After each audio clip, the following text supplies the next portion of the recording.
박준호와 결혼한 지 40년째 되는 해, 그가 바깥에서 만난 예대인이 또 집까지 찾아왔습니다. 여자는 목을 굳히며 박준호에게 둘 중 하나를 선택하라고 강요했습니다. 박준호는 어쩔 수 없다는 듯 이혼 서류를 내 앞에 펼쳤습니다. 서명해. 난 더 이상 이문아를 버릴 수 없어. 나는 털목도리 자락을 비비며 고개를 끄덕였습니다. 조용히 이름을 적어내렸습니다. 집을 나서던 날, 그를 찾아온 친구가 놀리는 말이 들렸습니다. 박씨, 참으로 아내 다루는 솜씨가 대단하네. 애처로운 부인마저 순순히 자리를 비키다니. 박준호는 여유롭게 차를 우려내며 말했습니다. 한번 내기할까? 저 사람들이 며칠 안가 울며 복혼을 청할 거라던데 나는 낡은 휴대폰을 움켜쥔 채 아무 말도 하지 않았습니다. 막 도착한 문자에 답장을 보냈습니다. 우리 결혼할까요? 좋아요. 상대방은 즉각 답장이 왔습니다. 나는 핸드폰 화면을 끄며 안방에서 계속 이어지는 웃음소리를 들었습니다. 그럼 이렇게 정했어. 소지연 씨가 진짜 말을 듣는다면 다음 달 온천 여행은 내가 쏠게. 3개월이면 충분해. 박준호가 말했습니다. 문제없어. 함성 소리가 밀려왔습니다. 나는 허둥지둥 문 밖으로 나섰습니다. 집을 완전히 벗어난 뒤에야 눈부신 햇빛이 얼굴을 스쳤고 그제서야 눈물이 폭포처럼 쏟아졌습니다. 병원에 입원했을 때 박준호는 간호사 이문아에게 빠졌습니다. 동북원 고급 아파트를 사주고 온갖 보석으로 방을 채워줬습니다. 하지만 그 여자는 손끝 하나 허락하지 않았습니다. 전 그런 여자가 아니에요. 100만 원대 비치 목걸이를 한 채 고개를 치켜든 그녀의 모습에 박준호는 신선한 충격을 받았습니다.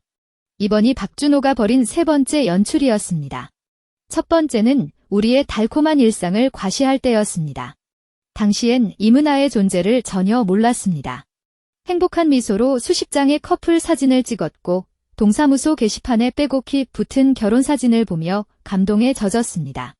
하지만 다음 날 아침 그 사진들은 모두 사라져 있었습니다.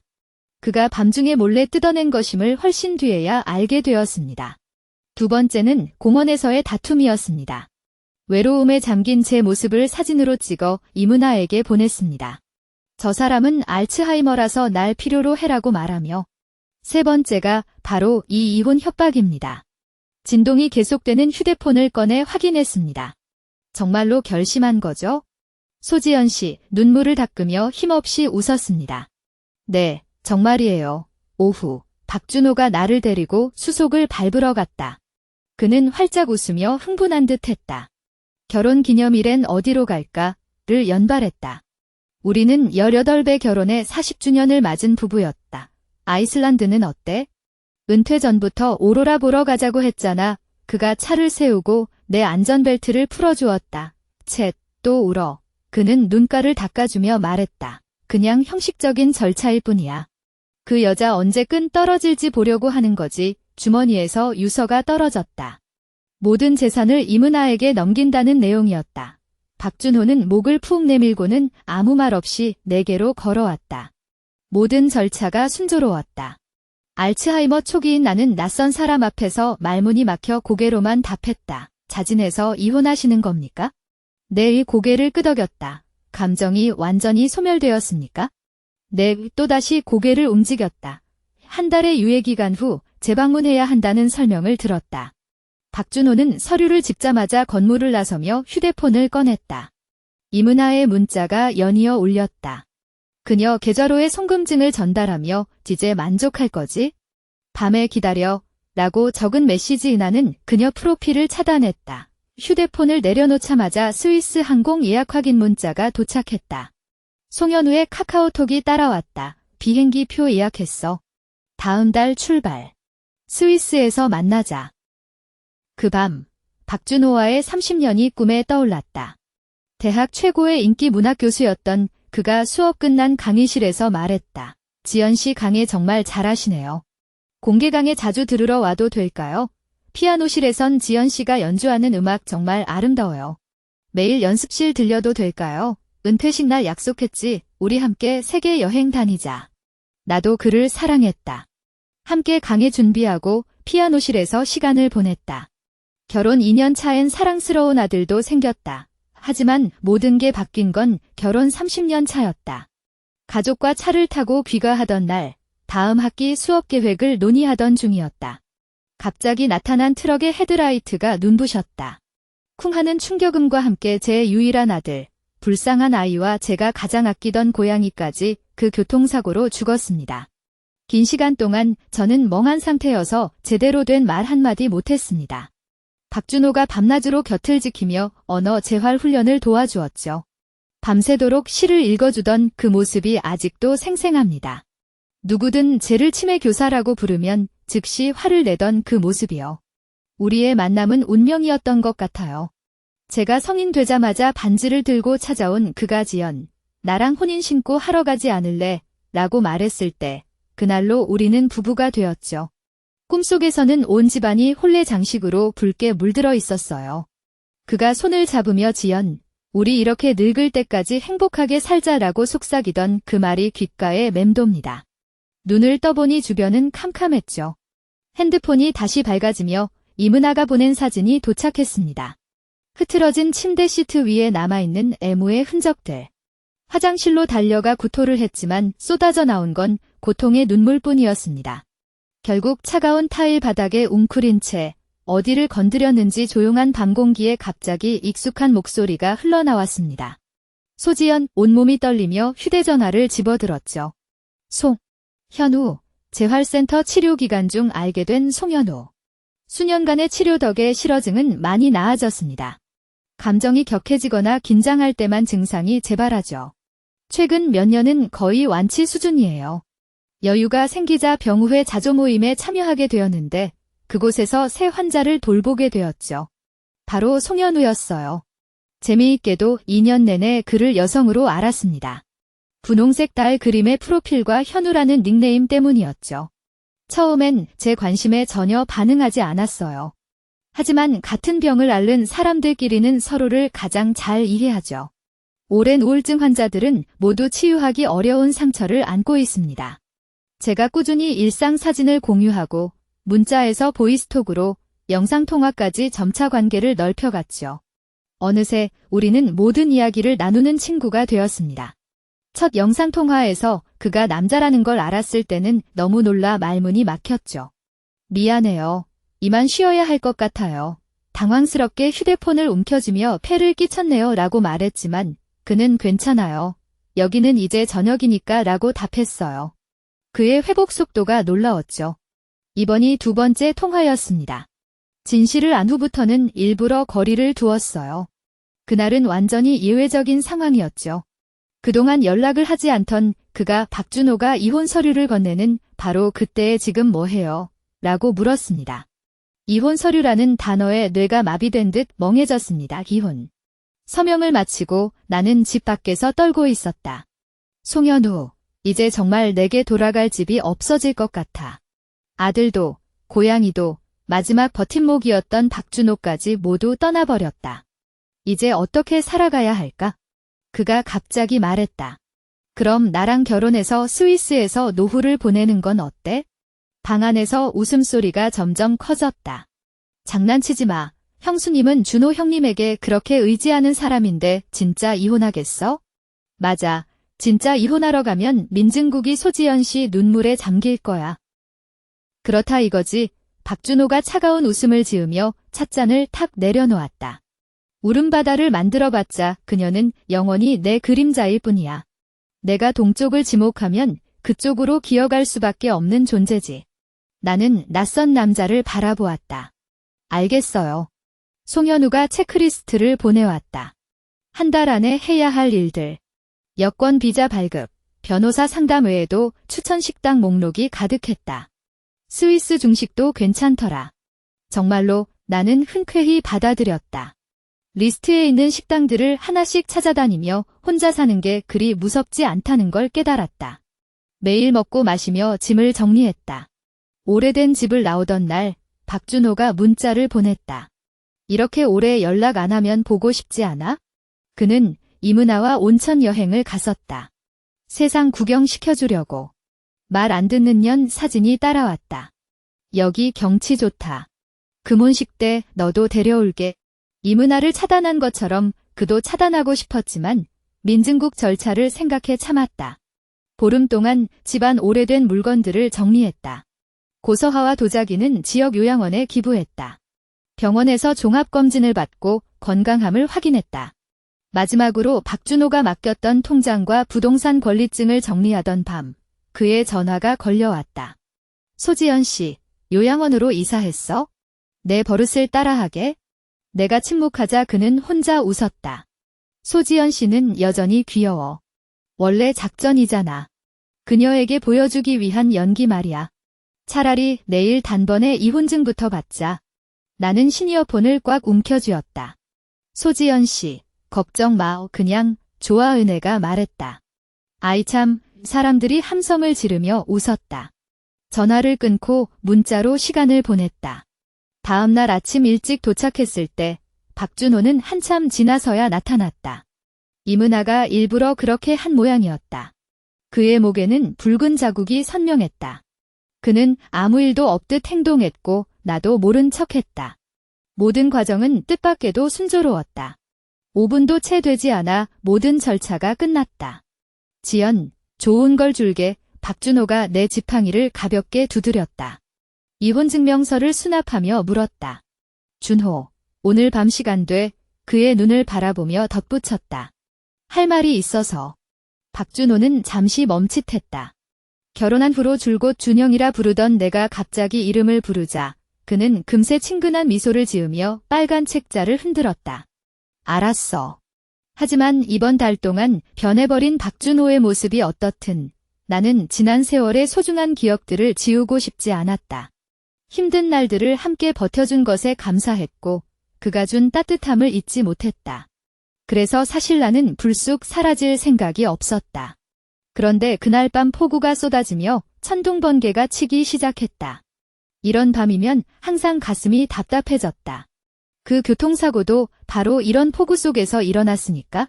몸을 부르르 떨며 박준호를 기다리는 동안 오랜 습관 때문에 한 달 동안 쌓아온 마음의 방벽이 무너져 그의 품에 안겨 울지 않을까 걱정까지 했다. 하지만 그는 오지 않았다. 전화가 왔을 때 수화기 너머에서는 술자리의 시끄러운 소리가 들려왔다. 뭐 돌봐준다고? 개소리. 그땐 정말 짜증나 죽겠더라. 아들 죽고 나서 어머니가 계속 신경 쓰라 해서 어쩔 수 없었지? 18살에 결혼한 이유가 궁금해? 얘가 죽어도 안 내주더라고.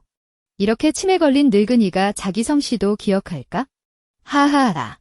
천둥 소리 사이로 무언가가 산산조각 나는 것 같았다.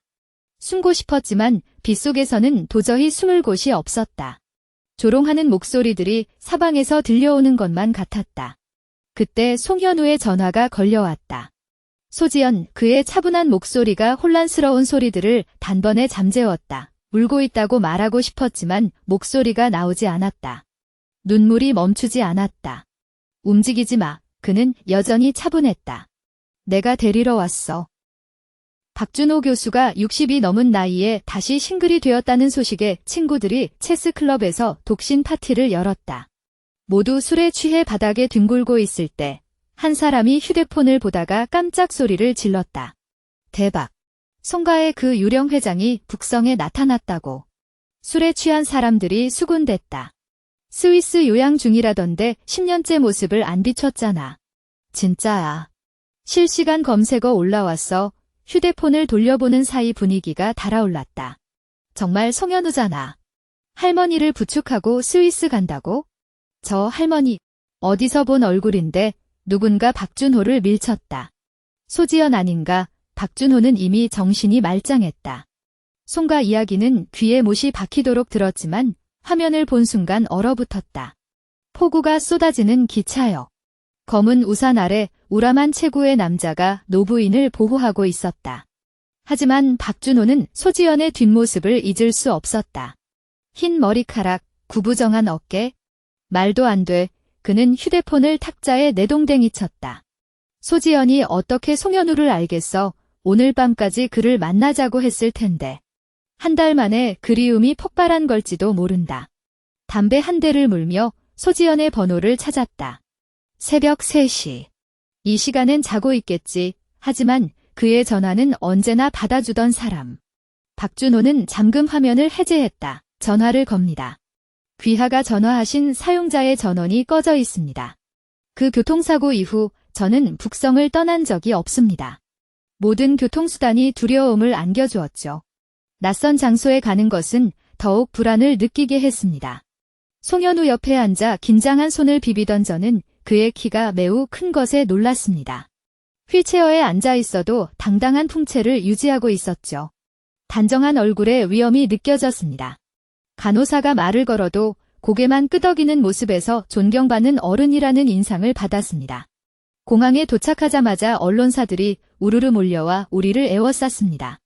송 사장님을 연발하는 그들의 목소리에 망설임이 생겼습니다. 송현우라는 이름은 첫 전화 이후에야 알게 되었습니다. 스위스라는 나라는 제게 꿈에도 생각하지 못했던 곳이었죠. 그가 갑자기 움직이더니 서류 가방에서 누런 악보를 꺼내 건넸습니다. 표지에 장주라고 적혀있던 악보를 보자 2년 전으로 시간이 거슬러 올라갔습니다.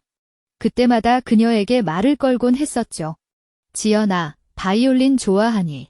요즘 들은 곡인데 정말 아름다워. 너도 듣고 싶으면 주소 알려줘. 악보 보내줄게. 그녀가 처음으로 주소를 보내왔을 때 우리 사이의 벽은 무너졌습니다. 이 양주 악보를 찾느라 오랜 시간이 걸렸죠. 그의 프로필 사진을 보고 고른 곡이었습니다. 내성적인 여동생에게 웃음을 선물하고 싶었던 마음 때문이었어요. 연주해줄까? 그의 목소리가 부드러워졌습니다. 자상한 눈빛으로 제가 고개를 끄덕이기도 전에 이미 바이올린 케이스를 열고 있었습니다. 익숙한 선율이 흘러나오자 긴장했던 몸이 편안해졌습니다. 낯선 환경에서 이렇게 마음을 놓을 수 있을 줄 몰랐죠. 송현우는 저를 그의 별장에 머물게 했지만 그는 바쁜지 자주 집에 들르지 않았습니다. 시차 적응을 마친 첫 주, 그는 저를 찾아와 물었습니다. 지연 씨, 무슨 일을 하고 싶으신가요? 이 질문에 당황한 저는 박준호가 외출을 금지했던 말이 떠올랐습니다. 긴장하면 걸음걸이도 불안한데 무슨 일을 하겠어? 집에서 TV나 보고 마작이나 하는 게 어때? 널 못 살게 굴겠니? 하지만 차를 마시던 송현우는 말했죠. 지역사회에 다양한 노인 활동 프로그램이 있습니다. 그의 말투에서 새로운 가능성을 발견한 순간이었습니다. 나의 손가락을 긴장하게 비비며 생각했다. 이게 맞을까? 송현우가 미소를 지으며 말했다. 시도해보지 않으면 어떻게 알아? 그리고 나는 진짜로 일자리를 찾았다. 지역 아이들에게 동요를 가르치는 일이었다. 평범한 봉사활동에 불과했지만 나에겐 너무나 행복한 시간이었다. 마음이 들뜨며 자주 어울리던 친구들에게 말하고 싶었다. 나도 뭔가를 해낼 수 있다는 걸. 방금 와이브로에 접속하자 메시지가 눈송이처럼 쏟아졌다. 소지연 씨 어디 갔어요? 박준호 씨가 당신을 미치도록 찾고 있어요. 박준호가 나와 현우를 찾던 그날 밤, 나는 마음이 복잡했다. 그래서 이후 모든 절차는 그가 처리해 주었다. 박준호에게 돌려줄 예정이었던 통장과 부동산 증서는 모두 송가 저택으로 보냈다. 모든 자산 문제는 원래 담당 변호사에게 맡겼다. 이혼 관련 사항도 함께 위임했다. 기타 연금 같은 건 현우가 직접 처리해 주었다. 박준호에게 할 일이라면 변호사를 찾아가야지. 내게 연락할 일이 아니었다. 하나씩 메시지를 지우던 중 갑자기 영상통화 벨이 울렸다. 손이 미끄러져 받아버렸다. 소지연. 이게 무슨 짓이야? 박준호의 격한 목소리가 튀어나왔다. 폰이 고장났으면 새로 사지 그랬어? 새 폰을 샀으면 왜 연락을 안 해? 내 번호는 외우고 다니지 않았어. 나는 침묵으로 일관했다. 그리고 사람은 어디 있는 거야? 그런 것들을 왜 본가로 보낸 거야? 금혼 기념일은 어떻게 할 거냐고. 박준호 씨, 나는 평온하게 이름을 불렀다. 우리 이혼했잖아요. 즉시 통화를 끊었다. 지연아, 내가 몇 번을 말했어. 연기라고 연기. 이해를 못해. 새 번호 보내? 카톡도 다시 추가해. 나랑 연락 안 할 거야. 메시지가 계속 올라왔다. 나는 프로필 사진을 눌러 차단했다. 리스트에 있던 박준호의 포커 친구들도 모두 찾아냈다. 전부 차단했다. 새 환경에서 사는 게 과거를 잊기 더 쉬운 것 같았다. 돌아오는 길에 난초 화분을 하나 샀다. 송현우와 2년 넘게 대화하며 서먹함을 이겨냈고 그의 습관도 알게 되었다. 예를 들어 취향 같은 것들, 요즘 그는 일이 덜 바빠서인지 빌라에서 자주 볼 수 있었다. 난초를 안고 오면서 생각했다. 아마 오늘 밤엔 집에 있을 거야. 예상치 못하게 그는 이미 돌아와 있었다. 열쇠를 꺼내려는 순간 문이 열렸다.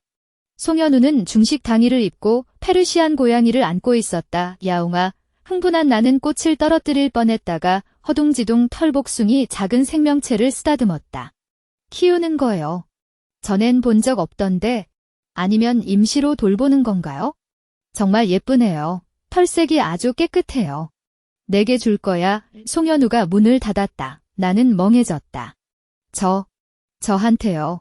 망설이는 목소리로 물었다. 박준호가 반대했어요.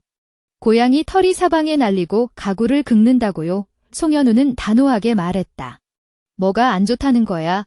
가슴속에서 따뜻한 기운이 폭죽처럼 터져올랐다. 나는 다시 내 고양이를 가지게 될 거야. 그런데 현우 씨에게 줄 난초예요. 꽃을 건네주고는 우아한 페르시안 고양이를 어루만지기 시작했다. 고개를 들자 옆에서 송현우가 난초를 정성스럽게 손질하고 있었다. 그의 동작은 부드럽고 숙련됐다. 지연아, 차가 식겠다. 나는 습관처럼 대답했다. 알았어. 여동생 립 밖으로 나온 순간 실수를 깨달았다. 여동생, 송현우가 가위를 내려놓았다. 따뜻한 숨결이 가까워졌다. 너무 가까워서 페르시안 고양이가 재빨리 창가로 도약했다. 눈을 뜨니 그의 깊은 눈동자가 나를 응시하고 있었다. 미묘하게 떨리는 그의 목덜미가 보였다. 심장 소리가 고막을 두드렸다. 뒤로 물러서려던 순간 그의 손이 내 뒤통수를 부드럽게 잡았다. 입술에 닿은 온기. 지연아, 무언가 잊은 거 없어. 가슴이 터질 듯 뛰었다. 얼굴이 달아오르고 현기증이 났다. 그는 또다시 가벼운 입맞춤을 남겼다. 낮고 부드러운 목소리로 속삭였다. 우리 언제 구청 갈래? 오늘. 아니면 내일. 키스에 어지러워진 나는 오늘은 너무 늦었다고 생각했다. 내일로 해요. 다음 날 송현우는 정말로 나를 데리고 구청에 갔다. 친절한 할머니 직원이 미소 지으며 우리의 혼인신고서를 작성해 주셨다. 불안과 기쁨이 교차했다. 송현우가 날 실망시키지 않을 거라 믿었다. 유일하게 마음에 걸리는 건 박준호가 어쩌다 내 새 전화번호를 알아낸 거였다. 알 수 없는 번호로 전화가 걸려왔다. 역시 북쪽 도시에 있었군. 전화가 연결되자마자 그는 내 목소리를 알아챘다. 지연, 성질 부리는 법을 배웠구나. 한 달이나 놀았으니 이제 됐지. 나는 깊게 숨을 들이마시며 복받치는 감정을 눌러냈다. 박준호, 당신을 다시는 보고 싶지 않아요. 당신이 잘 살 수 있을 거라 생각해? 당신은 아무것도 못해요. 내가 뭘 하는지 다 알아. 그 회장님이랑 어울린다고. 치매 걸린 노인을 괴롭히고도 부끄럽지 않냐? 난 그분께 숨기는 게 없어요. 내 일에 관여할 권한도 없고요. 난 내 남편이야. 무슨 권한이 없다는 거야? 당장 돌아와. 안 그러면 나는 단호하게 통화를 끊었다. 곧바로 문자가 도착했다. 슬퍼한 오겠다 이거지? 좋아. 내가 그렇게 야속하다면 치매 걸린 노인네랑 평생 붙어 살아. 박준호가 이렇게 비열한 사람일 줄은 상상도 못했다. 하지만 문득 생각해보니 그가 이문아와 불륜 관계를 유지하면서도 나에게 연기하라고 강요했던 걸 보면 애초에 좋은 사람이 아니었던 거다. 수년간의 부부지정에 눈이 멀었던 내 탓이었다. 그날 밤 마작 친구들이 줄줄이 연락을 해왔다. 모두 박준호가 동네 게시판에 올린 사진을 전송하며 물었던 말. 지연씨, 박 교수님이랑 무슨 일 있나요? 게시판에는 박준호와 이문아의 결혼 사진이 게시되어 있었다. 공개적으로 관계를 인정하는 수준이었다. 나는 긴 설명 대신 직원을 시켜 게시판에 이혼증명서 사진을 붙여놓았다. 광장춤 동호회 단톡방이 폭발했다. 세상에. 지연 언니 드디어 정신 차리셨네. 박 씨가 원래 문제 있던 거 맞았어. 동네 행사엔 절대 데려가지도 않고 결혼 사진도 안 찍어주더니. 그러게요. 지연 언니 치매 운운하면서 맨날 기억상실증인 척하게 만들었잖아. 원래는 우리랑 대화 잘 하시던 분이.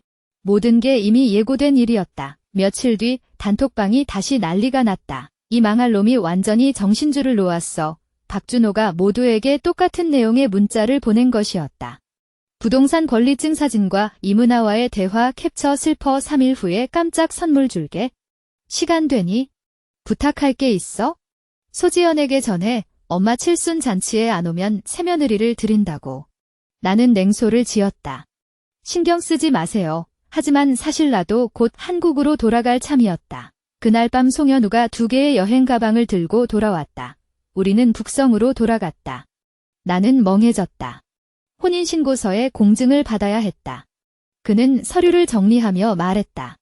내 오랜 친구들을 만나러 데려갈게. 나는 다시 물어보고 싶었다. 이렇게 해도 괜찮을까? 친구들이 말했듯 박준호는 절대 나를 외출시키지 않았다. 그는 내가 잊어버릴까 봐, 실수를 할까 봐 두려워했다. 체면이 깎일까 봐. 지연아. 송현우가 갑자기 움직임을 멈췄다. 돌아서더니 내 뺨을 부드럽게 어루만지며 단호하고 애틋한 눈빛으로 말했다. 소지연, 안 될 일은 없어요. 마음속에서 온몸으로 퍼지는 따뜻함. 건강한 사랑이 이런 거구나.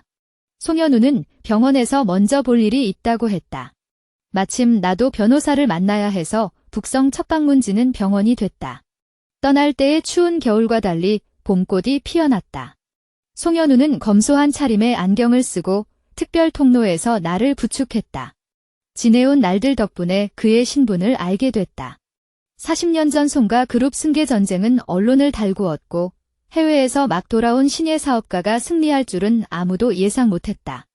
전문성과 인맥으로 부도 직전 기업을 업계 표준으로 만든 그의 능력은 여전히 회자되고 있었다. 교단에 서던 시절 해외 체류가 길던 그의 이름을 몰랐던 게 다행이었다. 기자들을 피해 별장에 도착하자 그는 회의실로 향했고 나는 공증처 갈 때까지 휴게실에서 눈을 붙였다. 소지연 선생님, 재산 처리는 순조로워요. 서류 몇 장만 추가 서명해 주시면 됩니다. 직원이 어려운 표정으로 말을 이었다. 박준호 씨와 공동명의 부동산 문제인데 이혼 협의서대로라면 반분해야 하지만 그가 기침을 했다. 박준호 씨가 협조를 거부하고 있어요. 아직 이혼이 성립되지 않았다고 주장하네요. 나는 고개를 끄덕였다. 제가 직접 이야기할게요. 휴대폰을 꺼냈다. 친구들이 박준호를 차단한 후 그가 수시로 번호를 바꿔 연락했었다. 오늘 밤 만날 시간이 있냐는 최신 번호의 문자를 읽으며 입술을 깨물었다. 박준호는 즉시 답장하지 않았다. 화면에 김력중이 오랫동안 표시되었다. 어이 돌아왔는데 안 됐네. 오늘 밤엔 은하랑 줌바 댄스 추러 가야 해서 시간 없어. 나는 휴대폰 화면을 보다 우라통이 터질 뻔했다. 그가 재산 분할에 협조하지 않아도 방법은 있었다. 법원에서 강제 집행하면 그만이었다. 단지 이번 귀국 시간이 짧아간다니 처리하고 싶었을 뿐이다. 답장이 없자 그는 다시 메시지를 보냈다. 다시 시작하고 싶다면 못할 건 없어. 내일 어머니 생신인데 사과하러 와. 휴양 별장 위치가 첨부되어 있었다. 어이없는 상황에 나는 그를 차단 목록에 올렸다. 마침 송현우가 연락이 왔다. 드레스 몇 벌 보냈어. 맞춰봐. 내일 옛 친구들 만나자. 송현우의 친구들을 만난다는 생각에 가슴이 두근거렸다. 박준호 때문에 생긴 불쾌감은 순식간에 사라졌다. 택시를 타고 휴양별장에 도착하자 놀라운 광경이 펼쳐졌다. 방 한가득 정교한 드레스와 액세서리, 가방들이 진열되어 있었고 전문 스타일리스트까지 대기 중이었다. 그의 진심을 느끼고 나도 성의를 다해 옷을 고르느라 밤새 옷을 입어보았다. 마지막에 단정하면서도 우아한 스타일을 선택했다. 다음 날 오후에 일어나 옷을 차려입고 머리를 손질하자마자 송현우의 연락이 도착했다. 차가 이미 아래에 대기 중이야. 차에 오르자마자 모르는 번호로 전화가 걸려왔다. 박준호의 새 번호일 거라 생각하며 수신 거절을 반복하다 결국 이 번호도 차단했다. 그런데 휴양별장 입구에서 박준호를 마주쳤다. 그는 현관 앞을 서성거리며 계속 전화를 걸더니 화가 난 듯 휴대폰을 바닥에 내던졌다. 간판을 보니 어제 그가 보낸 주소와 동일한 곳이었다. 송현우의 전화가 때맞춰 왔다. 도착했어? 내려갈까? 그의 부드러운 목소리에 마음이 안정되었다. 나는 얼굴을 일그러뜨린 박준호를 흘끗 보고 대답했다. 괜찮아. 제가 올라갈게요. 내 목소리를 들은 듯 박준호가 이쪽을 돌아보는 순간 엘리베이터 문이 닫혔다. 그의 얼굴에 복잡한 표정이 어두폈다. 기쁨 속의 분노가 승세의 억울함이 뒤섞인 듯 했다. 박준호는 부서진 휴대폰을 발로 걷어차렸다. 붉은 눈으로 지연타고 단 한마디만 내뱉었다. 입술을 깨물더니 들어와 하며 입가에 미소를 걸었다. 내가 반드시 올 줄 알았어. 선수처럼 몸을 돌렸다. 이번 휴가용 별장은 오늘따라 단체 예약된 듯 했다. 송현우가 말한 게 친구들이 어떤 사람들인지 갑자기 이해가 됐다. 내가 움직이지 않자 준호는 걸음을 늦췄다. 됐어. 내가 먼저 사과할게. 작은 목소리로 중얼거렸다. 은하가 싫다면 앞으로 안 만날게. 이 정도면 됐지? 너무 오버하는 거 아니야? 심호흡으로 감정을 추스렸다. 2층에 올라가자 익숙한 도박 멤버들이 보였다요. 지연 누나 드디어 복귀했네? 박 교수님 덕분이지. 어디 가서 현모양처 흉내냈던 거 장난이었냐? 형님, 오늘 중요한 자리에 데려오셨네. 문제 생기지 않을까요? 이거 보세요. 대체 얼마나 큰 인물들이 모였는지. 박준호가 사납게 눈을 부라렸다. 입 닥쳐 내게 다가와 속삭였다. 제법 철 들었네. 단장도 하고 왔구나. 앞으로는 내 뒤에 붙어서 웃기만 하고 말 절대 하지 마. 알겠지? 손을 내밀었다. 나는 얼어붙은 표정으로 걸음을 멈췄다. 박준호 차가운 목소로 말했다. 당신 만나러 온 게 아니에요. 그가 비웃었다. 에이, 적당히 해. 이 상황에 내가 아니면 누구 때문에 왔다는 거야? 안쪽 문이 열렸다. 고급 레스토랑 개인실에서 송현우의 당당한 자태가 눈에 들어왔다. 수장 자리에 우뚝 선 그는 바깥 어머니와 장남과 함께 자리하고 있었다. 손님들은 여기저기 모여 와인을 음미하거나 조용한 대화를 나누고 있었지만 문이 열리자 모두의 시선이 자연스레 그에게로 집중됐다. 저쪽 봐, 우리 엄마가 혈혈단신 모신 빅네임이야. 곧 부인도 도착하신대. 송가채면 깎는 일만 있으면 엄마랑 형님이 가만두지 않을 거야. 박준호가 내 팔을 잡으려 했다. 난 재빨리 몸을 뺐다. 소지연, 적당한 음량이었지만 모두가 고개를 돌렸다. 송현우도 시선을 던졌고 그의 눈빛이 점차 무거워졌다. 준호야, 무슨 일이니? 바깥 어머니가 물었지만 눈엔 내게 대한 불만이 가득했다. 장남은 미간을 찌푸리며 송현우에게 점잖은 미소를 지었다. 부인께서 곧 도착하신다는데 제가 마중 나갈까요? 입안에서 속삭이는 소리가 들렸다. 박준호가 목소리를 낮추며 꾸짖었다. 말리지 말라고 했잖아. 이제 만족해. 처음으로 이렇게 많은 친척들을 만나는데 이런 인상을 남기다니. 정말 그렇다. 결혼한 지 이렇게 오랜 시간이 지났는데도 바깥 사람들을 이렇게 많이 본 건 처음이었다. 지연아, 송현우가 갑자기 입을 열었다. 이쪽으로 와. 그와 바깥 어머니 사이에 빈자리가 하나 놓여 있었다. 박준호는 그 자리에 얼어붙은 채 서 있었다. 바깥 어머니와 큰아들도 어리둥절한 표정이었다. 나는 그 방향으로 걸어갔다. 속이 아직 목소리는 크지 않았지만 한마디 한마디가 선명했다. 소지연, 그는 내 손을 살며시 잡고 주변을 둘러보았다. 제 아내입니다.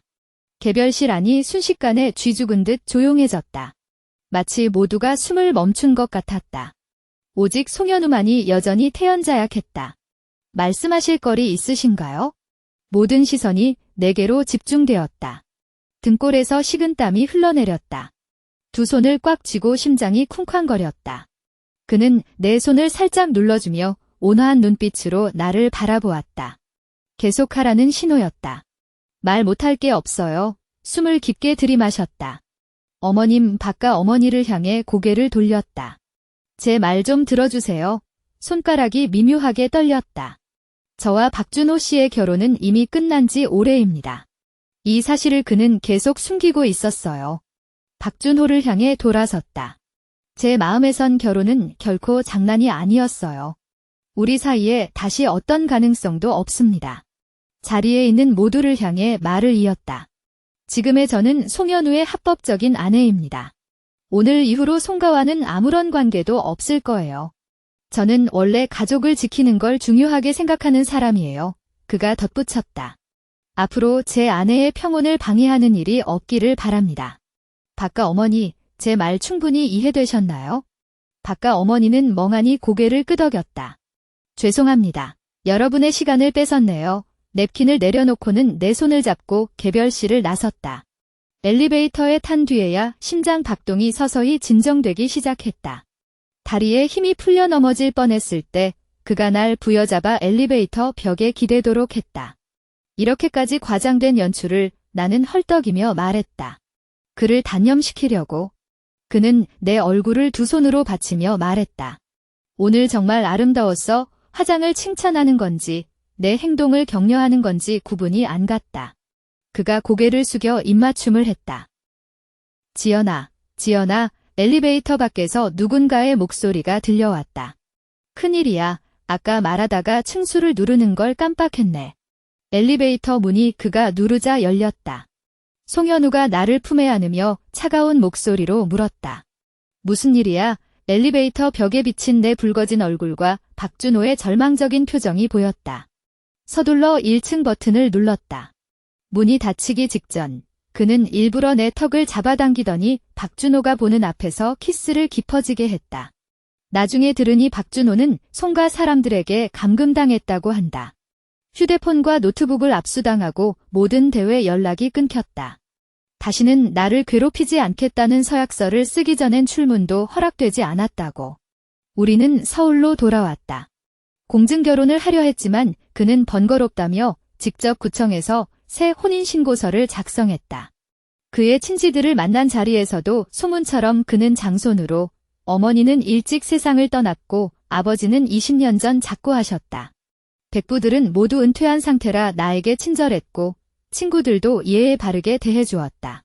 오직 한 사람, 아마도 그의 절친이 현장에서 늦깎이 신랑지라고 놀리자 그는 허를 찔린 듯 웃음을 흘렸다. 그런데 증서를 받은 지 보름이 넘었는데도 그는 나를 건드리지 않았다. 몸 상태가 안 좋아서일까? 아니면 다른 이유가 있을까? 이날 밤 분위기가 묘했다. 나는 그에게 다가갔다가도 도망치고 싶은 마음이 교차했다. 아마도 능력 문제는 아닐 거야. 키스할 때의 반응으로 봐선 분명히 그는 바쁜 일정 속에서도 가끔씩 나를 찾아와 머리를 쓰다듬곤 했다. 서서히 알아가면 돼. 날로 온도가 지나치게 높은 방 안에서 나는 잠에 빠져들 것만 같았다. 어둠 속에서 그의 숨소리가 거칠어지며 낮게 울렸다. 너를, 내 심장 소리가 목소리를 삼켜버렸다. 거실에 먼지 쌓인 그랜드 피아노와 서재에 산처럼 쌓인 누런 악보들, 창밖 화사한 장미 정원을 바라보며 깨달았다. 내가 무심코 던진 말 한마디 한마디를 그는 모두 기억해 실천에 옮겼구나. 현우 씨, 나도 당신이 좋아요. 속삭이듯 말하며 나는 그의 얼굴을 향해 다가갔다. 이 몸이 굳은 그를 보자마자 그는 나를 부드럽게 품에 안았다. 어둠이 깊어질수록 모든 것은 자연스럽게 흘러갔다. 봄밤은 순간처럼 소중했지만 아름다움은 언제나 짧기 마련이었다. 결혼식에 모인 수많은 하객들 사이에서 시끄러운 소문은 피할 수 없었다. 송현우가 재활센터에 갈 때마다 사람들의 수군거림이 들려왔다. 저 교수님 것만 점잖은 척하지 속은 잔인하다니까. 부부 사이에 끼어들다니 정말. 결혼했던 아내가 어떻게 됐대? 조용히 해. 중요한 건 기회를 틈탄 거야. 송현우는 이를 개의치 않았지만 소문은 점차 확산되었다. 나만 매일 불안에 떨고 있었다. 그가 병원에서 정기검진을 받던 날 스위스행 비행기까지 사흘 남은 시점이었다. 짐을 꾸리던 중 갑자기 아래층에서 소란스러운 목소리가 들려왔다. 수십 년 부부인 우리를 이렇게 쉽게 갈라세울 수 있나. 다들 이 증거 봐요. 지난번에 아파트 단지 앞에서 찍었던 사진인데 하루 만에 삭제됐다고. 여러분, 제 와이프가 정상으로 보이나요? 이 송현우란 놈이 3년 전 환자 행세하며 내 아내를 속였어. 사기꾼이야. 머릿속이 윙윙거리며 혈압이 치솟았다. 역시 박준호였다. 그는 구경꾼들을 데리고 우리 집 앞에서 소동을 벌이고 있었다. 송현우가 권력을 남용해요. 공정한 판단 부탁합니다. 난 반드시 아내를 만나야 해. 미리 준비해둔 서류 뭉치를 움켜쥔 채 계단을 내려갔다. 집안 식구들은 마트에 가고 나 혼자 남은 상태였다. 과거 사고의 트라우마가 떠올라 군중을 마주하기 가장 두려운 순간이었지만 소중한 사람을 지키기 위해 겁쟁이도 용감해질 수 있음을 깨달았다. 문을 쿵 열어 제끼자 박준호가 환한 얼굴로 지연아라고 불렀다. 말을 끝내기도 전에 내 손뼉이 그의 뺨을 강타했다. 박준호. 체면이 있나? 무슨 자격으로 날 괴롭히는 거야? 다시 한번 세게 때렸다. 어떻게 정직한 사람을 모욕할 수 있냐고. 마지막 일격과 함께 서류 더미를 그의 얼굴에 내던졌다. 잘 보세요. 이제 더 이상 가짜 부부 행세 마세요. 녹음기를 발미대 던지자 빗속에 취중 발언이 흘러나왔다. 고생 같이 했다고? 개소리. 매년 그 할머니 연금 때문에 참는 거야. 이혼. 하하, 박준호의 얼굴이 새하얗게 질렸다. 급히 녹음을 멈추려 했지만 상황은 이미 돌이킬 수 없었다. 생중계가 차단되고 영상들이 삭제되자 폭로 자료들이 쏟아졌다. 이문아가 보낸 송금 내역, 은밀한 사진들, 애매한 대화 기록들이 온라인을 뒤덮었다. 기울들은 이제서야 이 모범 부부의 진실을 알게 되었습니다. 곧 조용히 지내던 이문아도 모든 것이 까발려졌습니다. 누군가 그녀가 거주하는 호화저택이 박준호가 구매한 것임을 알아채었고 착용한 보석들도 모두 그가 선물한 것들이었습니다. 청승을 떤다는 명목으로 실제로는 탐욕스러웠던 것입니다. 부유한 노인을 유혹했던 것이죠. 송현우는 원래 온화한 성격으로 누구와도 원한을 쌓지 않던 사람이었습니다. 하지만 이번에는 인맥을 동원해 박준호가 연금을 받지 못하도록 조치했습니다. 며칠 지나지 않아 박가 어머니가 전화를 걸어왔습니다. 우리 가문 교육이 소홀했어요. 미안해요, 지연. 오랜 인연을 생각해주세요. 박가 어머니, 제가 말을 끊었습니다. 정말로 저에게 잘해주셨죠. 하지만 이 세월 동안 저도 모든 것을 박가를 위해 바쳤습니다. 이미 우리는 오래전에 청산된 사이예요. 저와 송현우는 원래 계획대로 스위스로 향할 준비를 했습니다. 출발 당일 가랑비가 내리고 있었습니다. 기차역 대합실에서 기다리던 중 갑자기 소란스러운 움직임이 일어났습니다. 박준호가 어디선가 나타난 것입니다. 온몸이 흠뻑 젖은 채 진흙투성이로 초라한 모습이었습니다. 지연아, 그가 필사적으로 제 여행 가방을 잡아챘습니다. 발이 미끄러지며 바닥에 쓰러진 채로 제발 가지 말아줘라고 애원했습니다.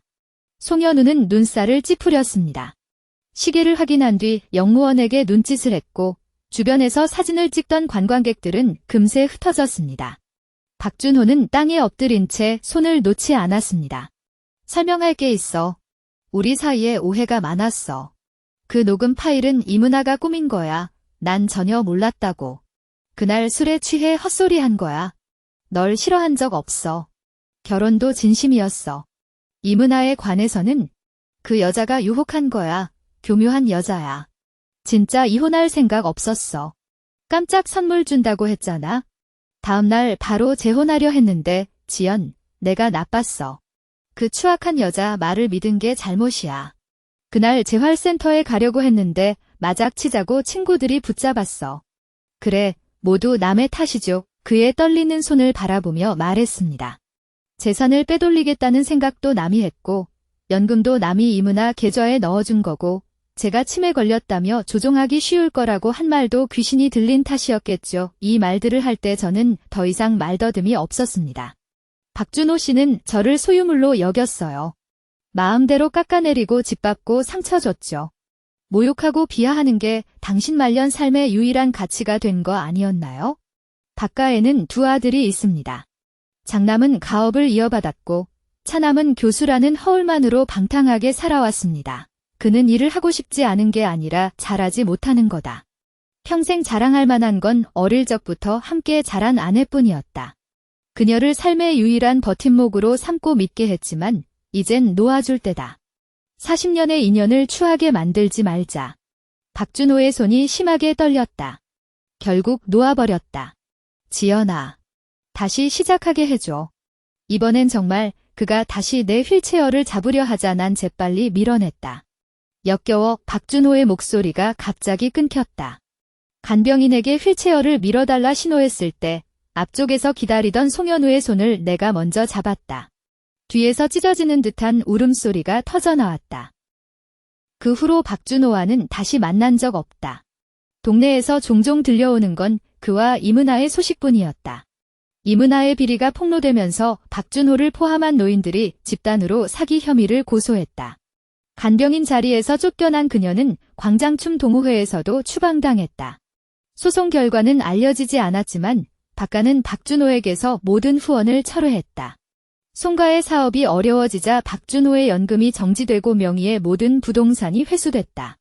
한때 돈을 물쓰듯 하던 박가의 둘째 아들은 이제 건강보조제 살 때도 가격을 비교하며 공원에서 이문아와 싸우는 모습이 목격되곤 했다. 추락한 두 사람의 다툼은 아무도 관심 갖지 않았다. 내 재활은 순조로웠다. 주 1회에서 2회, 다시 4회로 늘어났다. 곧 지팡이를 짚고 걸을 수 있게 됐다. 스위스 독일어 공부도 잘 진행 중이었다. 복잡한 문법에 종종 헤맸지만 간단한 대화는 가능해졌다. 스위스에서 맞은 첫 겨울, 송현우와 알프스 산자락의 온천 호텔에서 휴식을 취했다. 야외 테라스에 누워 별을 세며 그는 말했다. 반짝이는 별빛 하나하나가 우리를 사랑했던 사람들의 흔적이에요. 송 사장님, 당신 이야기를 들려주시겠어요? 그날 밤 우리는 베이징으로 돌아왔다. 오래 방치된 고택의 음악실 벽에는 양주각보가 가득했다. 송가에는 현우보다 10년 어린 막내딸이 있었다. 바이올린의 천재적 재능을 보인 그녀는 항상 전 음악 천사예요 라고 말하곤 했지만 운명은 가혹했다. 태어나자마자 엄마를 잃고 8살의 아빠마저 세상을 떠났다. 오빠가 재산을 노린 친척들과 싸우는 모습을 지켜보며 점점 지쳐갔다. 그녀는 음악을 전파하러 온 천사였으니 결코 현우 오빠의 짐이 되어선 안 된다고 생각했을 거예요. 그래서 부모에게 학대당할 때도 한마디 하지 않았어요. 우울증으로 친구들에게 따돌림을 당할 때도 현우 오빠의 미소만을 바라보며 견뎌냈죠. 우울증의 그림자가 드리운 건 결코 현우가 아니라 그녀 자신이었어요. 현우 오빠를 걱정시키지 않으려고 그녀는 종종 편지를 남겼어요. 오빠, 학교 음악회 정말 멋졌어요. 이번 방학에는 집에 안 갈 거니까 잘 지내세요. 오빠, 바이올린 치는 친구를 새로 사귀었어요. 오늘도 행복한 하루였답니다. 오빠, 양상곡 이제 완벽하게 연주할 수 있게 됐어요. 녹음본은 연습실에 뒀으니 꼭 들어보세요. 하지만 현우에게 남긴 마지막 편지는 이랬어요. 오빠, 이 세상은 너무 힘들어요. 전 천국으로 돌아갈게요. 하지만 걱정 마세요. 천사가 되어 오빠를 지킬 거예요. 현우는 너무 바빴어요. 학교와 회사에서 쫓기듯 살다 보니 정신을 차렸을 땐 이미 연습실에 차가운 유서만이 남아 있었죠. 사실 그녀도 도움을 청하려 했어요.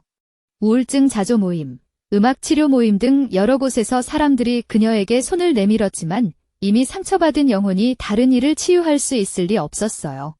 대부분 2, 3일 대화하다 흔적도 없이 사라졌죠. 몇 년 뒤 어느 날 나는 그녀의 바이올린 프로필 사진을 클릭하며 친구 요청을 보냈어요. 동생아, 나 추가해줘. 동생아, 지금 연습 중이니? 동생아, 오늘 햇살이 정말 좋다. 혹시 답장 받을 수 있을까? 현우는 내가 너무 수다스럽다고 했어요. 그는 해마다 동생의 SNS를 지키며 그녀가 진짜로 돌아올 날을 기다렸지만 결국 나타난 건 말 많은 누나뿐이었죠. 그는 내 친구 추가를 수락했고 매일 꾸준히 일상을 공유하는 모습을 보며 생각했어요. 만약 그때 이런 사람이 있었다면 점점 그는 내가 동생이 보낸 천사라고 믿기 시작했어요. 고향을 떠나 밤낮으로 죄책감에 시달리던 그는 마치 낙엽처럼 허전해 보였어요. 결혼해 줄래? 안타깝게도 전 이미 다른 사람의 아내였어요. 이제부터 넌 나의 아내야. 알프스 산장에서 별빛을 바라보던 그는 속삭였어요. 저 가장 밝은 별이 그녀가 보내는 인사일까? 날 용서했을까? 그녀는 오빠를 원망한 적 없어요. 내가 그의 눈가를 닦아주며 말했어요. 그녀는 하늘이 보낸 음악 천사였죠.